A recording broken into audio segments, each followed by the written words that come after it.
감사합니다. 오늘은 말씀이 있는 삶이라는 제목으로 하나님 말씀 함께 나누도록 하겠습니다. 오늘 본문은 이스라엘 백성이 요단 건너편 여리고 맞은편에 있는 이 모압 평지에 이르렀을 때의 일입니다. 모압 왕 발락이 이스라엘 백성이 아모리 왕 시온과 이 바산 왕 옥을 물리쳤다는 소식을 듣고 두려워하게 되죠. 이에 발락이 발람에게 찾아가서 이스라엘을 저주해 달라고 부탁하는 내용이 오늘 본문의 내용입니다. 오늘 본문을 통해서 한 두 가지 정도로 우리 한번 생각해 보면 좋을 것 같은데요. 첫 번째는 하나님의 일하심은 세상을 번민하게 한다라는 겁니다. 하나님의 일하심은 세상을 번민하게 합니다. 모압 왕 발락이 이스라엘 백성이 아모리 왕 시온과 바산 왕을 무찔렀다라는 그 소식을 듣고 두려워하며 번민하게 되었다라고 말씀을 합니다. 3절에 말씀을 하고 있는데 제가 읽어드리겠습니다. 모압이 심히 두려워하였으니 이스라엘 백성이 많음으로 말미암아 모압이 이스라엘 자손 때문에 번민하더라. 아멘. 여기서 번민하다라는 말은 혐오하다 그리고 증오하다라는 뜻이 있습니다. 강한 상대에 대한 강한 거부감과 또 함께 파멸을 바라고는 그런 감정들을 담아내는 그런 뜻입니다. 지금 모압 왕 발락은 증오가 가득한 마음과 두려워하는 마음이 같이 공유하고 있는 것이죠.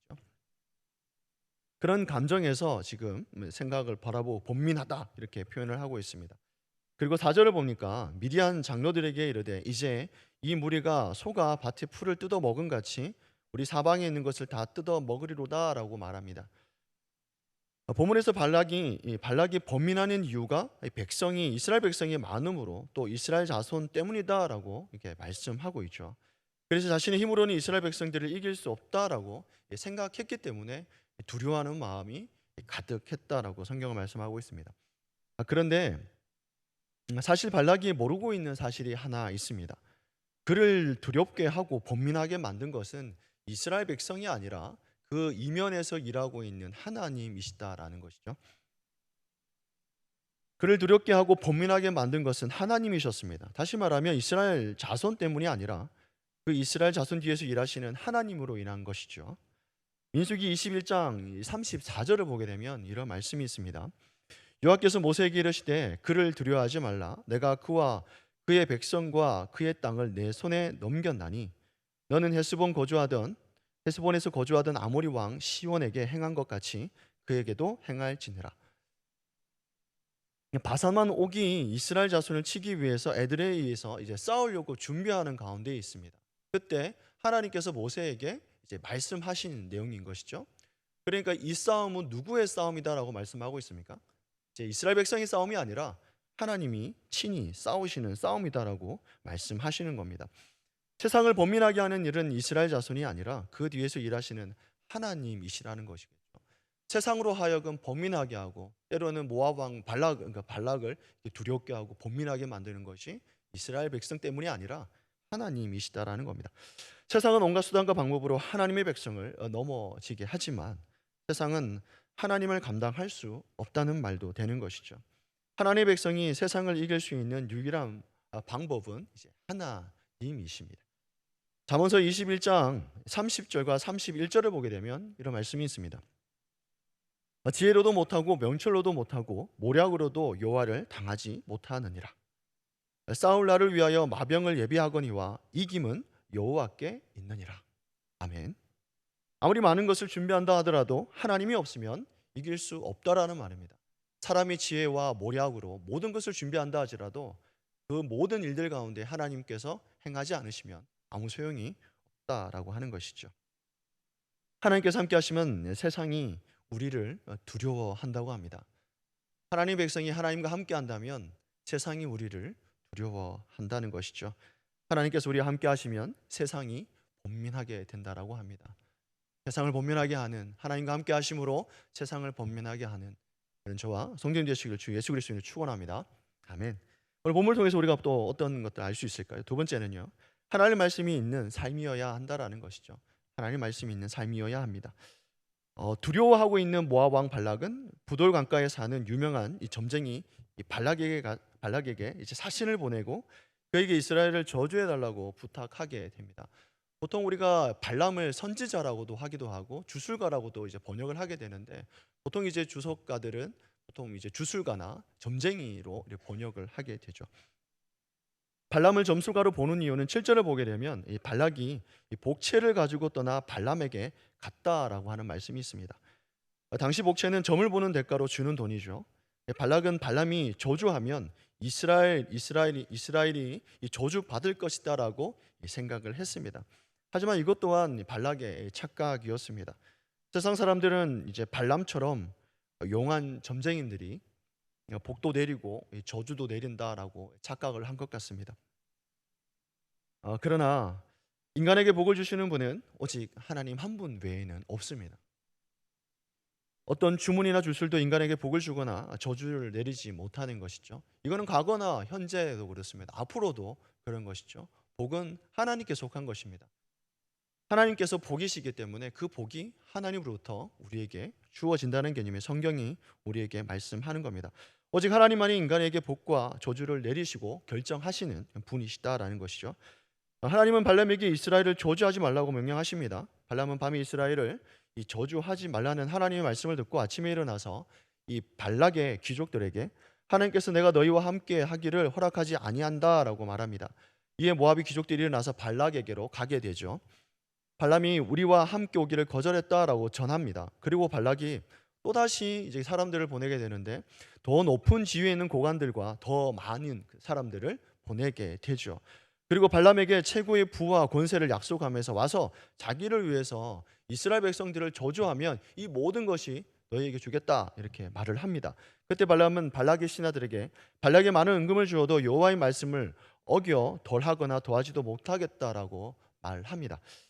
그렇다면 발락은 즉시 그들을 떠나 보내야 했는데 그런데 밤에 유숙하라고 하면서 여호와께서 무슨 말씀을 더 하실는지 알아보겠다라고 말을 하죠. 처음 주신 하나님 말씀대로 실천하면 되는 것이죠. 그것으로 끝나면 됩니다.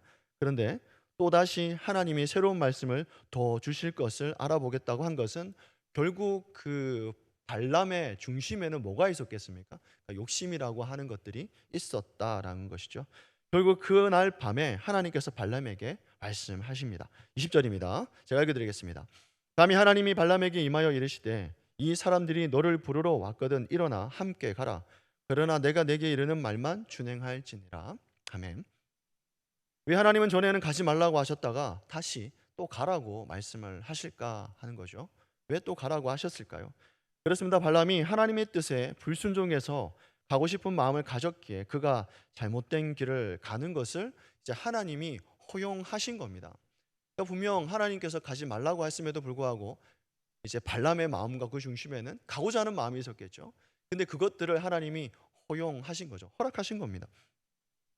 무슨 말입니까? 때로는 하나님께서 당신의 백성이 잘못된 길로 또는 고집스럽게 가고자 할 때 그런 삶도 하나님 때로는 허용하실 때가 있다라는 것이죠. 그렇습니다. 성도의 삶 가운데 실수하고 실패하고 고난당한 후 다시 순종의 길로 들어설 때가 있습니다. 그러면서 깊은 깨달음을 얻기도 하죠. 때로는 잘못된 길을 갔다가 다시 깨닫고 돌아와서 하나님 제가 잘못했습니다. 두 손 들고 뭐 이렇게 외치는 경우도 우리는 보게 됩니다. 하지만 진정 복된 삶은 처음부터 끝까지 순종의 길에서 이탈하지 않는 삶 아니겠습니까? 끝까지 순종하고 또 하나님 말씀대로 살아가는 것, 이것이 복된 삶이라는 것이죠. 말씀대로 살려고 할 때 내 주변 환경과 상황도 분명 바뀌게 되는 것을 우리는 보게 됩니다. 우리를 좀 어렵게 하게 되겠죠. 순종하려고 하는데 때로는 또 다른 일들이 발생하게 될 때도 우리는 우리 삶 가운데 보게 됩니다. 그럼에도 불구하고 하나님의 말씀을 끝까지 순종하며 사는 것이 복된 삶이다라는 것이죠. 오늘 우리가 염려해야 되는 것은요, 돈의 문제도, 자녀의 문제도, 사업의 문제도, 취업의 문제도, 경제의 문제도 아닙니다. 진정으로 염려해야 되는 것은 내가 하나님 말씀에 순종하며 살고 있는가 하는 것이죠. 다시 말하면 하나님 말씀이 내게 있는가, 그 하나님 말씀이 내 안에 머물러 있는가, 이것이 오늘날 우리에게 중요한 문제입니다. 세상에서 가장 복된 자산과 유산은 하나님의 말씀이 있는 삶이다라는 것입니다. 유대인들은 성경을 읽을 때 리시마라고 하는 정신으로 성경을 읽는다라고 합니다. 그러니까 리시마라고 하는 말은 성경 자체를 읽는다라는 것이죠. 하나님의 말씀 자체를 읽는다 이런 말입니다. 다시 말하면 성경을 읽을 때 성경에 관한 지식을 얻기 위해서 성경을 읽는 것이 아니라, 그러니까 성경을 보통 우리가 읽을 때 하나님께서 내게 주는 지식으로 보통 이렇게 읽는 경우가 많지 않겠습니까? 근데 그렇게 읽는 것이 아니라 하나님을 경외하기 위해서 읽는다라고 합니다. 그러니까 성경을 읽을 때 하나님 말씀을 그냥 대충 읽는 거 좀 그냥 이런 말씀이 있구나 이런 게 아니라 성경 그 자체를 하나님의 말씀으로 하나님을 경외하는 마음으로 성경을 읽는다라고 하는 것이죠. 즉 말씀을 하나님의 말씀으로 무겁게 받는다는 겁니다. 다시 말하면 성경을 읽을 때 이 모든 하나님의 말씀을 무겁게 받는다라는 것이죠. 그러면 그 하나님의 말씀을 받았을 때 우리는 당연히 순종하게 되어 있다라고 합니다. 그래서 유대인들은 하나님의 말씀을 받을 때 하나님의 말씀을 무겁게 받는다라고 해서 유심화 정신으로 성경을 읽는다라고 합니다. 오늘 우리는 어떻습니까? 하나님의 말씀을 어떻게 읽고 또 어떻게 듣고 있습니까? 세상 염려로 다른 길을 가는 것이 아니라 하나님의 말씀이 있는 삶으로 또 오늘 하루도 하나님과 동행하면서 승리하는 저와 성도님 되시기를 주 예수 그리스도로 축원합니다. 아멘. 기도하시겠습니다. 사랑이 많으신 하나님, 감사와 찬양을 올려드립니다. 날마다 새벽을 깨우고 기도하는 당신의 백성의 삶을 축복하여 주옵소서. 싸울 날을 위하여 마병을 예비하거니와 이김은 여호와께 있다라고 말씀하셨습니다. 아무리 많은 것을 준비해도 하나님이 없으면 이길 수 없음을 우리가 알고 세상의 염려로 다른 길로 가는 것이 아니라 하나님의 말씀이 있는 삶으로 살아갈 수 있도록 인도하여 주옵소서. 어디에서 무엇을 하든지 하나님의 영광을 위해 살게 하여 주시고 하나님께 더 가까이 나아가는 삶으로, 복된 삶으로 살아갈 수 있도록 인도하여 주옵소서. 여러 가지 삶의 문제를 들고 나온 당신의 백성이 있습니까? 하는 기도의 제목들 하나하나 들으시고 응답하여 주옵소서. 응답되어진 것들을 통해서 하나님 홀로 영광 받아주실 줄 믿고 감사와 찬양 올려드리며 예수 그리스도의 이름으로 기도드리옵나이다. 아멘.